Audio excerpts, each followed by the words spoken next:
That climax felt so dope. Oh. Can we go one generation without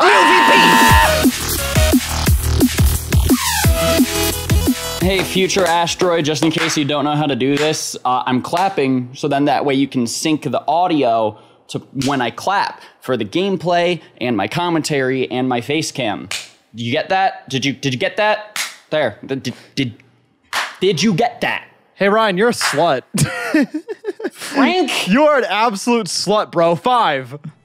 4. Slut. 3. You're the slut, 2. Big ol' whore. 1. Go! Perfect! Let's go! Even while roasting each other, we are just killing it. What's up, everybody? How you guys doing? Welcome back to Gen Race, baby! Go! Today, I'm going to be grinding and rebuilding my team, and I won't even lie, this is probably going to be the day that Ryan surpasses me in this game. Guys, Frank 1000% just cheated. He is disqualified. He started moving before he said go. I think that the comments should leave some hot take opinions about Frank Rodisi. Whoa, okay, all right, let's not make this personal. So, for today's episode of Gen Race, we actually have a special format for you guys. In the previous episode, we asked you guys to leave hot take opinions on the Pokemon franchise, and today we're going to be addressing your comments, going one at a time, kind of like a Q&A video, and talking about the stuff you guys suggested. And the comment hot take for this episode, if you guys want to drop it down below, is hot takes on food. So if you want your comment to possibly be addressed in the next episode, in the next recording session, let us know. Drop a comment. Definitely. So today's episode, more or less, I think, is going to be dedicated to like reading your guys' comments from the last episode and just kind of furthering discussing about whatever hot takes that you guys have. The next episode, though, on my channel, which will be up tomorrow, I think that's when we could probably talk about our hot takes about food, because Frank hit me with that prompt like just now, and honestly, I have not thought of what kind of hot take I might have about food. What was that face for, Frank? I accidentally just sold my body slam TM. I'm so mad. I'm literally, I am so mad at everything, dude. I'm just a big old pissy baby. Frank, speaking of pissy babies, do you want to read some comments from the last episode? Damn!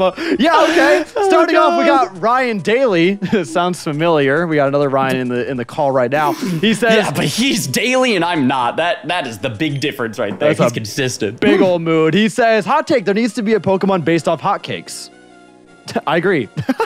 I mean, it's not really a hot take. I agree. I don't even know what the hell that means. Like the region itself? Are we the region? Yeah, like you're walking on a hot cake. Doesn't Pokemon Sweet already do that? Like the ROM hack? Technically. Sure, maybe. Sure. I'll be honest, I've never played Sweet. I think he means just he wants a specific, like a Pokemon, like a specific Mon to be based off of like a hot cake, which I mean, we have Mons based on keys. Cake. Oh. No, there's already the Cakemon and Galar, the Gen 8 thing, right? Oh, yeah, there is. You're right, yeah. Yeah, that thing. All right, next hot take. I don't like that one, Frank. That one was too hot. It burnt my tongue. Okay, well, this one's a hefty boy. You ready? So we got R. Tice with the hot take. He says, the Gen 5 game that doesn't get enough love or recognition is Pokemon Conquest. It's the best spin-off game Pokemon has ever had, but doesn't have a sequel like Pokemon Rangers and Pokemon Mystery Dungeon with the main story and post-credits gameplay. Holds up 150 hours again. Holy shibboleth, Atris. We asked for hot takes, not hot novels.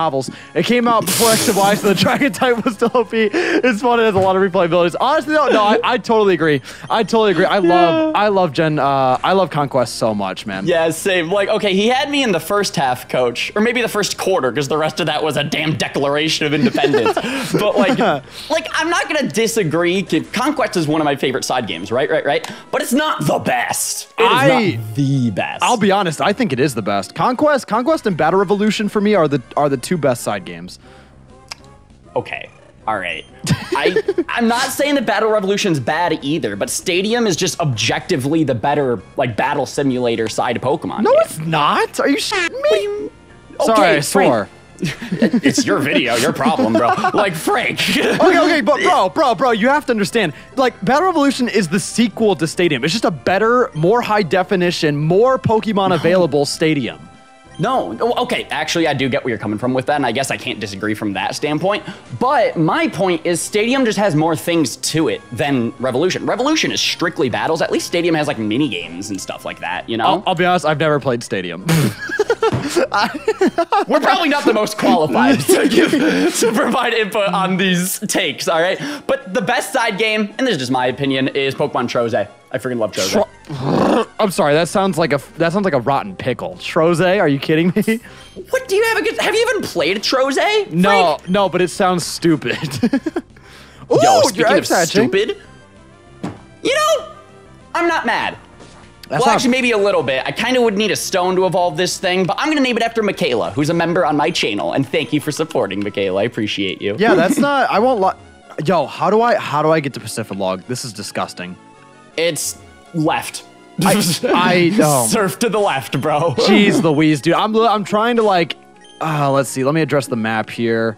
Oh, I gotta go down and then left. Down and then to the left. There you go, there you go. So yeah, basically, more or less, the whole reason why we decided that today's episode is going to be a big ol' like reading your comments type of video is because in the last episode on my channel, Frank got bodied, bro. It was bad. No, it was bad. it was disgusting, man. I'm so upset. It like. I don't know. Listen, this series is going to be a long haul, right? Diary of a Wimpy Kid style. So like, I'm not completely worried about it, but I am sad just because you are definitely going to get a good bit ahead of me after this. Yeah, see, like, Frank's gonna need to grind, get new encounters, rebuild his team. So I'm, at this point, taking my time. Like, straight up, I don't need to rush anymore. I don't need to stress about not knowing how to do puzzles perfectly or anything like that. So I'm big chillin'. We're just gonna breeze through the rest of Hoenn and then figure out what to do once we get this in out. So, yeah, no. While Frank's just grinding on his side of things and his gameplay won't be, like, the most interesting, we were like, yeah, today can be a little bit more of, like, a discussion-y type of episode because it might not be super gameplay heavy or anything like that, you know? Yeah, God, by the way, I don't know. Oh, God, I don't know why I decided to fight a trainer here. Oh, God. I have to avoid trainers at all costs. I have to get encounters before I start taking out trainers.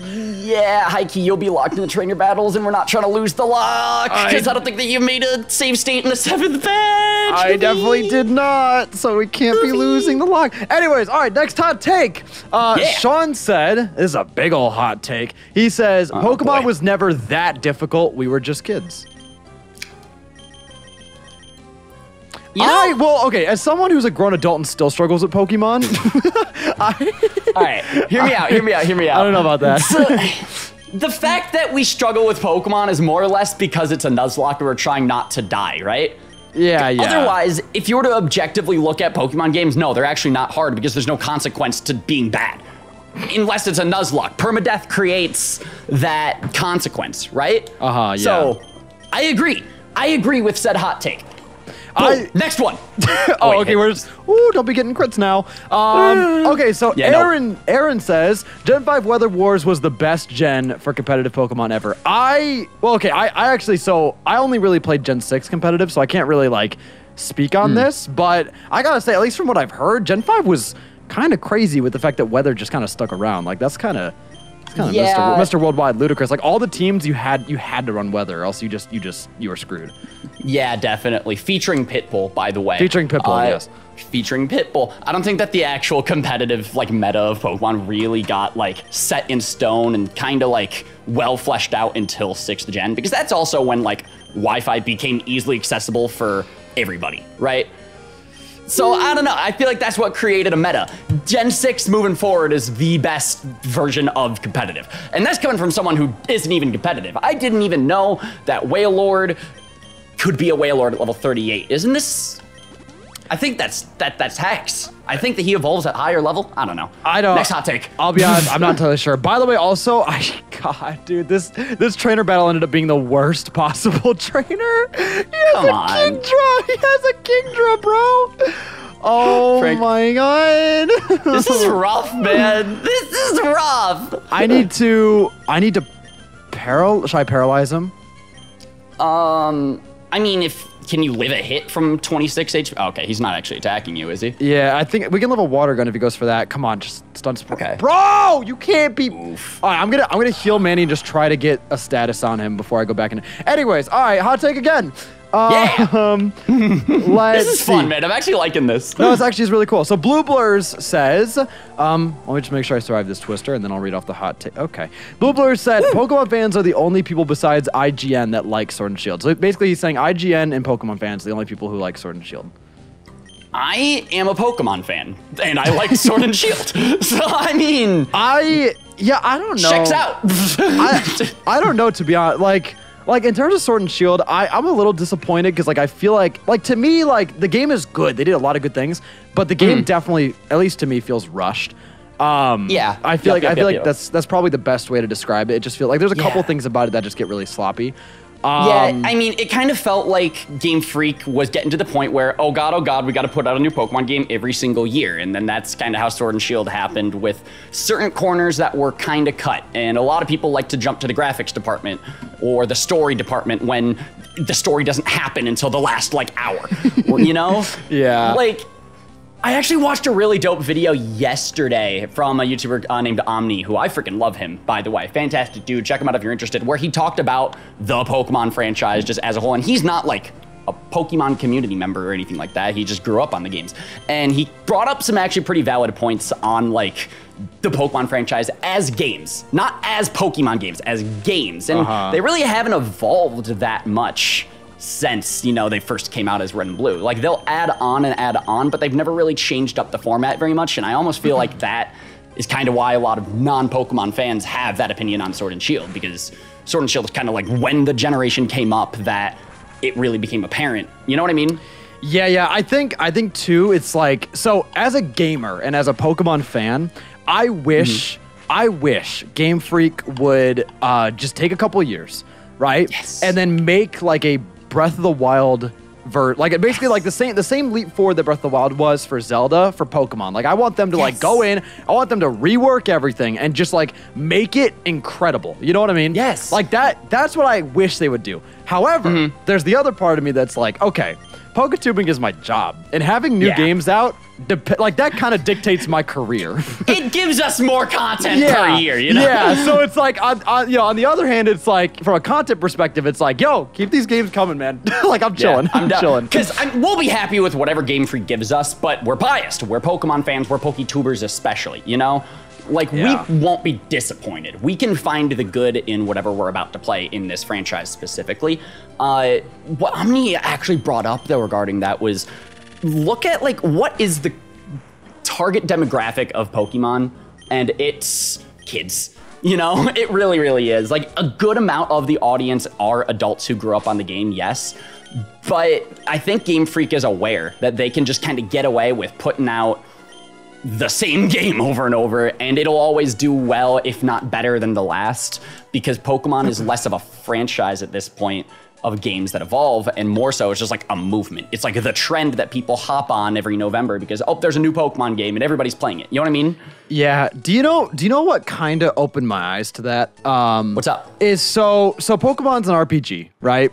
And it's really like the main RPG I've played, and basically one of the only RPGs I played until I played Persona. And Persona is an M-rated game. It is rated M, and it's meant for it's an adult RPG, right? And it is so crazy looking at like the mechanics of Pokemon versus the mechanics in something like Persona. Like it is ridiculously more complicated with Persona compared to Pokemon. Like when I go back to Pokemon, it's almost like it dumbs down a lot of the RPG mechanics, which like is good because like it kind of, you know, it's good for obviously their target demographic, which is kids, but it kind of just reinforces like, hey, we are putting these games out for kids, and that's what we want, you know? Yep, exactly. Like Pokemon is actually an easily accessible game for everybody, and I think that's why it has managed to create such the massive like empire that it made at this point, right? You know, but then if you actually break down the games themselves, they're so simplistic. Yes, there is a competitive aspect to Pokemon, which gets super, super complex when you look at things like EVs, IVs, natures, strategies, and all of that, you know? Like, there are complex mechanics, but comparing it to Persona, it's almost like a night and day difference. The competitive side of Pokemon was also very established by the community itself, you know? Like, look at Smogon. I don't think that Game Freak founded Smogon, yet that is a huge influence on the competitive side of these games, right? Yeah, it's, I don't know, it is crazy looking at, just like comparing Pokemon to like a quote-unquote real RPG. Exactly. It really is like a night and day difference. Yeah. But it's like, I don't know. That's kind of it. That's kind of all I had to say. I kind of agree with that hot take a little bit. I kind of see where he's coming from, and I like it. So, anyways, I'll be honest. I forgot. I forgot what the hot take even was in the first place. hell yeah, you can tell that we're good at this, aren't we? We're so much more used to making penis jokes for 30 minutes, and we're actually trying to have like conversation. We freaking forget the take in the first place. Just hit me with the next one, Frank. Okay. So the next hot take, let's see, is from Devin. He says Porygon did nothing wrong. So Pokemon. Okay. So this brings up this is gonna get a little serious, right? This brings up the tweet that the Pokemon Company put out. They basically. Do you want to show the tweet on screen too? Oh my God, you're just making me do all the work. Yeah, sure. Well, actually, they took it down, so I actually don't even know if I'll be able to find it. But oh boy. Anyways, so yeah, they put out a tweet. They were like, "Hey, Porygon did nothing wrong," referencing the one episode that aired in Japan that ended up giving those kids seizures. Yeah. So like people were really torn on it. It was like there were some people that were like, "Yo, it's super insensitive. Like you shouldn't have tweeted that." But there were also a lot of other people saying that, you know, if we're looking at it at face value, Pikachu technically was the one that caused that incident. It was just people reading too deep into a situation that's not a situation. Honestly, like have you noticed, by the way, that the Pokemon Twitter page has been like angsty, killing it? Yeah, they've been so angsty lately. Dude, they posted a tweet where it's like Team Rocket wearing disguises, and they were like, "Respect the drip, twerp." And it's like, okay, someone at the Pokemon marketing team is like having 16 years old, and I'm all for it. They're having a field day. I think that someone at the Pokemon marketing team looked at the Sonic the Hedgehog Twitter and was like, "Oh, people like it when this happens. Let's hire someone who will meme," you know? Yeah. Which I like that. It's more fun as a Twitter user than just seeing regular promotional tweets, you know? Yeah, because it gives you like more of a reason to actually follow these companies. Yeah, man. It's like Arby's and Wendy's and all those companies. It's like nobody follows these accounts for ads. You know what I mean? That's just like not something people want. But it's like if they see you interacting and like, you know, the community, they kind of get like a community around it. It's just like, that's interesting, you know? Yeah, you know, it's almost just like if a PR company, or okay, let's not even PR company, if a company itself is using their Twitter page just to kind of promote their stuff, you know, it's almost like there's a huge separation between the company and then the users, and it just kind of disconnects the users from the company in general. But as soon as they kind of start, you know, memeing and being with Twitter users, they're bringing down it so everybody's on the same level, and it's just easily digestible and more interesting. So yeah, Porygon did nothing wrong. I agree. Cool. Sick. Yeah. Anyways, let's see. Okay, yo, that's a piper right here. Gamer Duo says, hot take, fairy type is the worst type to be created and Dragon was not OP prior to release. I completely disagree. I disagree, absolutely. Yeah, dude, Dragon was ridiculous. Like, it actually is like, it's not okay. It's not okay. Dude, what was super effective on Dragon? Dragon and Ice. That was it. Yeah. You could sweep things if you had an overpowered Garchomp, honestly. You only had to look out for Ice Fang. That's like it. Oh man. Yeah. I think fairy type actually it gave a lot of great balance. I think it really, because it also made typings. I think the biggest thing too is that it made steel and poison actually useful. Because before fairy, just about to say that I hate you. Yeah, because before fairy, dude, poison types they hit grass. Like nobody cared, you know. But it's like now poison types are actually really. Well, not really good, but they're balanced. Like, it works. They're better, you know? And then steel types were so dang tanky, and they were able to just eat up every dang hit. As soon as the fairy type was introduced, it at least nerfed it, so then that way steel type wasn't super OP. It buffed steel's offensive capabilities. What they also did is they made it to where dark, or no, is it dark? They made it. They made it to where steel doesn't resist dark. That was another change they made, like going into. Yeah, so steel is less tanky. Is what changed. So what I just said. Thanks, Frank. Yes, exactly what you do. Sorry. All right, next hot take. Let's go. Hot take, baby. Dragonair Ashes says, "Here's my hot take. I hate Misty in the original anime. She's annoying and her voice is jarring." Where have I heard that one before? Oh man, that one hit close to home, man. Oh no. Honestly, Holy shit! You get like PTSD from the back and forth, like oh. Oh man, just the word jarring at this point just like triggers emotion. Yeah, well, honestly, I mean, I liked Misty, but I can see where you're coming from. She wasn't the best side character, but I wouldn't say she's the worst either. I would have to say probably Iris, off the top of my head, was pretty annoying, I think. Yeah, it's actually really funny that I said that, because in the last episode I literally said, yeah, I liked Best Wishes. Which, Yeah. I'm still gonna back that up, all right? I like Best Wishes. It's just not the best. Like, it's, All right. Well, so what? But Best Wishes is definitely the worst, right? I mean, it definitely. I mean, it's not the best, but there's no way it's.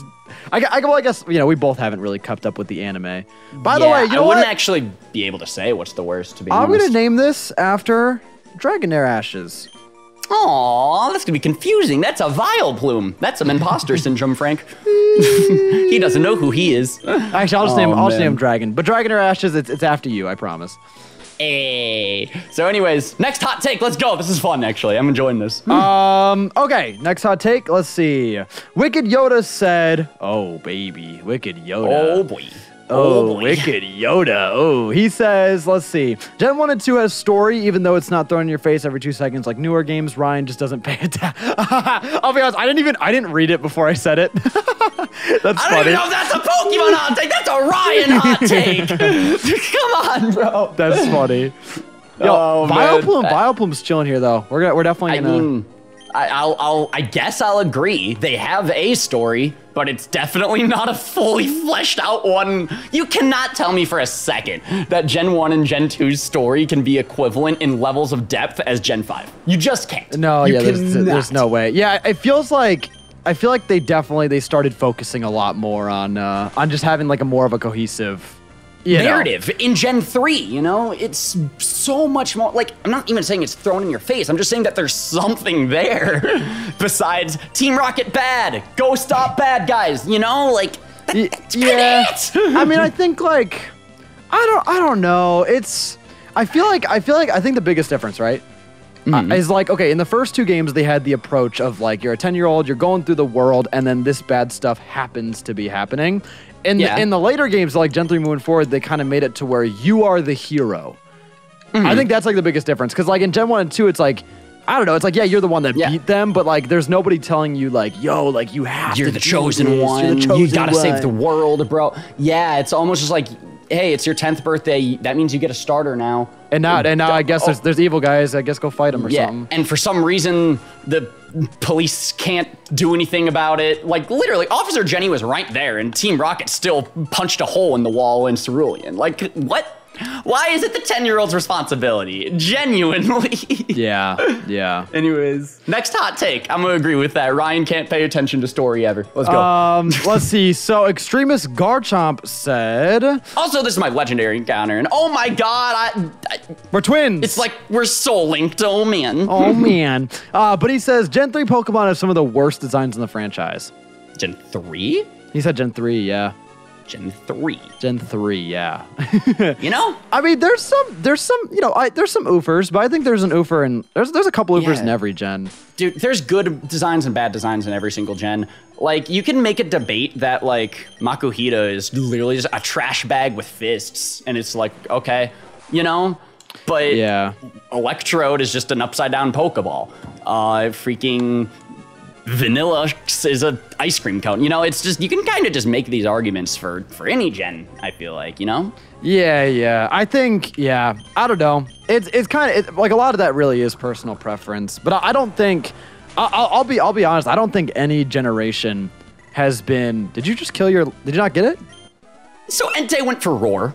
And so wait, what happens to the world now? I didn't kill Entei, I didn't catch Entei, but he's not there anymore. I'm gonna come up from the freaking Game of Origin and be like, Steven, I'm sorry. He yelled at me. He yelled at me, so here we are. I'm not the chosen one. Oh my man. god. Next hot take. But anyways, what I was gonna say about that though is like I think Sorry. I think it's like, you know, every generation has their duds and it's very subjective for the most part. Yeah. And I also think it's like I don't think there has been a single generation of Pokemon that's been like uninspired though. Yeah. Like every gen, even like Gen 8, I think especially Gen 8 has like a lot of really great designs that like have a lot of different like roots and. Yeah. Okay, my mind goes to Gen 7 because that is obviously a tropical region. Alola was based off Hawaii, and they had a lot of really awesome material to base off of. You know what I mean? A lot of good source material. That's what I meant to say. Yeah, yeah. You know, things like Toucanon, the flower thing. God, I wish I knew Gen 7 better to be able to continue this thought. But you guys get what I'm saying, right? Yeah. All right, so, next hot take. Let's go. Next hot take. Hit me with it, bro. All right, next hot take. I'm literally just going down the list here, by the way. Star D said hot take X and Y didn't have that bad of a story. I agree. I liked X and Y's story. Not the best, but not the worst either. Yeah. I mean, for Pokemon standards, I mean, it was all right, I guess. For Pokemon standards, it's all right. I'd say it's better than Gen 8, in my opinion. Yeah.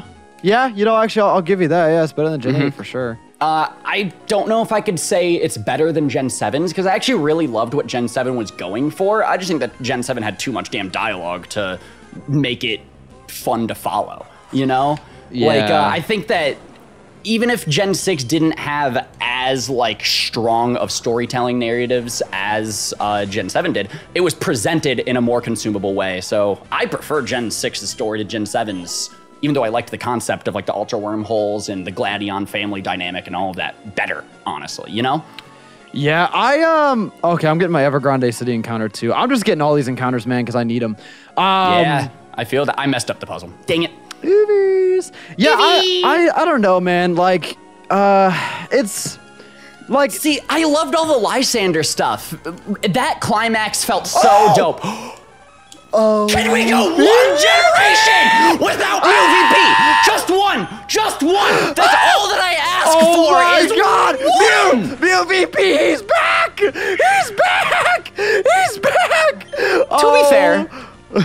To be fair, it's not guaranteed. You gotta catch it, but just one generation. Yo, can we go one? Dude, if I can get this thing, oh my God, I'll be able to hop back. So I'll be able to hop back into the race very quickly. Yeah, that is probably your saving grace. Hikey. It's a good call going to Evergrande City.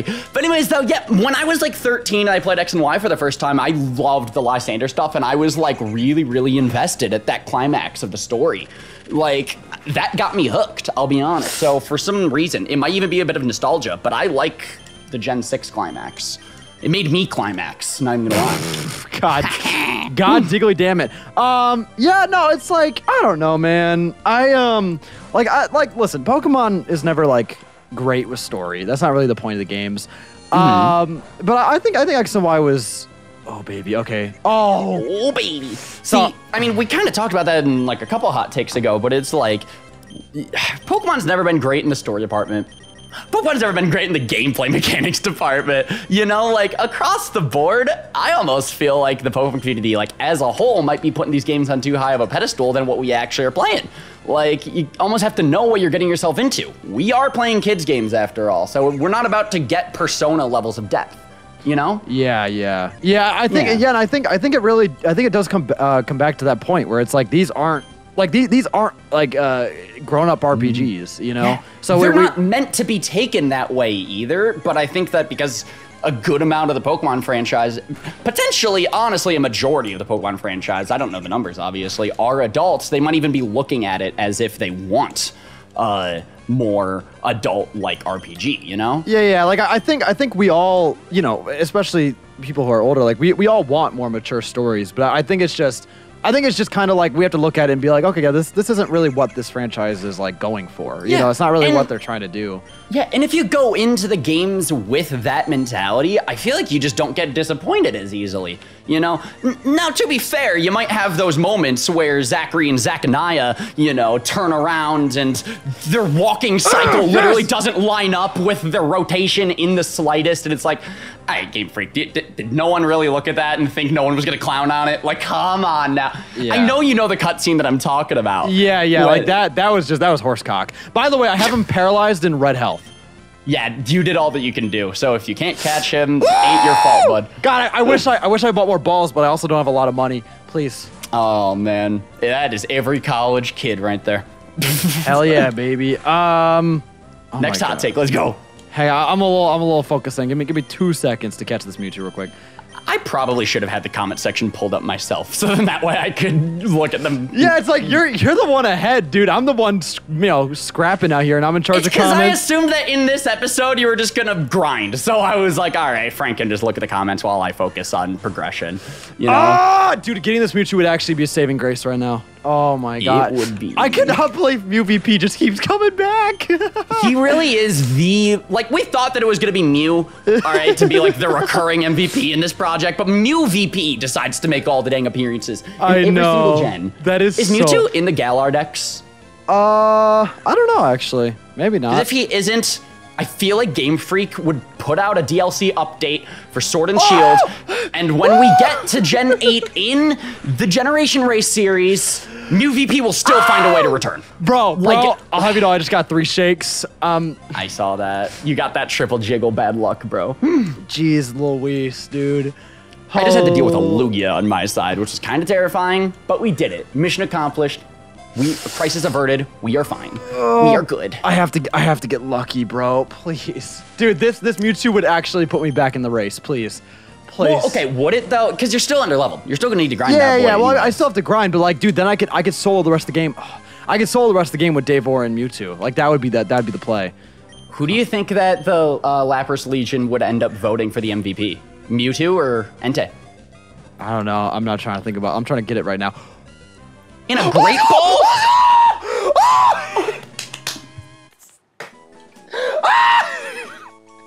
Yo, eat my ass, ass! Eat my ass! Eat my ass! Oh, let's go! I hope you guys know that I can see it in Frank right now. This dude's not playing this up for the camera. That is some genuine excitement. Like, we were at the gym like an hour ago, and this dude was like, yo, I might be like out of it in the gen race, man. I'm gonna get so far behind. I gotta rebuild the team. And now we got a dang Mewtwo. All right, can we not go one video where Team Pineapple has some hope? Like, just one video. Mew VP! Look at him! He's back! Revamped. The madness never ends. We're not alone. Mew VP will never let us be alone. Dude, that makes it huge power. Okay, Water Veil, okay. Dude, So- that is so clutch. All right, now next episode we're just gonna grind up and we're gonna keep moving forward. There you go. There you go. Keep reading the hot takes though. I'm loving Oh, this. sorry. Okay. Let's see. We'll go over one more and then call it an episode if you're cool with that. Okay. I'm gonna pick one of my choice here. Go for it. Go for it. Okay, actually, this is a good one. So, Prima says, hot takes after Gen 5, Excadrill no longer look cool. So he's basically no, it's actually a good hot take because he's basically saying moving into Gen 6, Excadrill didn't look cool anymore, which I actually feel like the jump to Gen 6 actually did ruin a couple mons. Just a couple. My mind goes to Typhlosion. Yeah, because when Typhlosion went into 3D, they decided to get rid of his flames, and he's just kind of a weird little sack of skin. It's weird. Yeah, Typhlosion's a yikes. Typhlosion got that bad dick from Game Freak, to be honest. Yeah. I also think Lugia got a really bad pull. Yeah, because he just because in the previous games when he was with the sprites, he looked like so aerodynamic. You know? Yeah, And then he moved to Gen 6, now he's like a fluffy chicken. He's like a fluffy chicken. Dang, bro. And we're going to talk about fluffy chickens in the next episode of Gen Race on my channel tomorrow, where we're going to talk about hot food takes. Woo! I still haven't thought of anything, so I don't know how we're going to talk about that for 30 minutes, man. But as far as Gen 6 models go, they made Purloin look cool. Wait, you think it looks better in Gen 6? Yeah, so in Gen 5, Purloin's on all fours, but in Gen 6, Purloin stands on 2 legs. I don't know how, it's a cat, but they did it. Someone at Game Freak decided, yeah, let's make him stand. I wonder if they'll notice. I noticed, Game Freak. I think nobody else did, but I know. You can't hide anything from me, man. Yeah. Anyways, thank you all so much for watching. Hit the like button down below, comment, subscribe. Hopefully you guys liked this more Q&A focused episode. If you guys want to see more stuff like this, let us know. I had a great time doing this. I'd love to do it again. 1000%, man. I freaking loved it. But yeah, with that being said, though, we'll catch you guys next time. Thank you all for watching, and we hope you guys have a great day. Peace. Peace. Bye. See you on my channel tomorrow, guys.